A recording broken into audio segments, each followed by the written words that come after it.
par terre, en déprime, etc. Je dis pas du tout. Les agriculteurs, ils sont déjà au travail, d'abord pour soigner leurs animaux, et puis pour corriger tout ce qui peut l'être dans les vergers, dans les vignes. Ça, il y a un travail de solidarité qui est indispensable. Un numéro 20 ou un numéro 10 d'appel, c'est nécessaire. Et on doit réfléchir à l'avenir.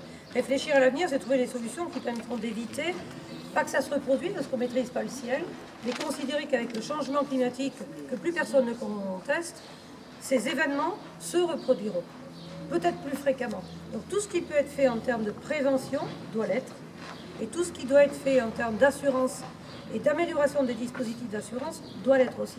Et pour éviter qu'à terme, les jeunes agriculteurs notamment, ou ceux qui investissent, soient soumis à des obligations très autoritaires, je pense qu'il faut qu'on prépare nous-mêmes professionnels un aménagement des dispositifs assurantiels pour qu'ils soient accessibles et intéressants. Parce que pour les vergers notamment aujourd'hui, soit il n'y a pas d'offre, soit elle est inaccessible et pas efficace. Donc ça démoralise et ça démotive. Et il faut en même temps qu'on ait aussi un accompagnement pour les dispositifs de protection.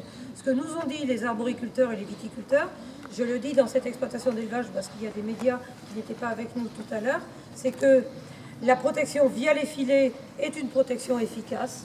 On a vu des agriculteurs qui nous ont dit « je continue à accueillir mes cerises sous les filets, je continue à accueillir mes abricots sous les filets ».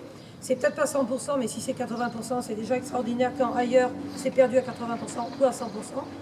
L'agriculteur chez qui nous étions, qui est en train de planter 600 arbres neufs pour être en production, a dit filet systématique. Aujourd'hui, on ne peut pas envisager autrement. Donc, ça existe. Je sais qu'il y a des bruits qui courent pour dire que ce n'est pas assez efficace. Les bruits courent, les réalités restent. Et moi, quand j'ai visité l'année dernière les agriculteurs dans une autre région que celle-ci, touchés par la grêle aussi, c'était en Haute-Garonne, ils étaient plus zen quand ils avaient les filets que quand ils ne les avaient pas, ou quand ils avaient l'assurance que quand ils ne l'avaient pas. Donc je crois que c'est un message à porter, en tout cas dans la responsabilité qui est la mienne, la nôtre aujourd'hui, et qui est celle du ministre, qui est originaire de cette région. Il faut vraiment qu'on saisisse ce sujet à bras-le-corps au regard de la dureté de ce qui s'est passé pour changer les choses.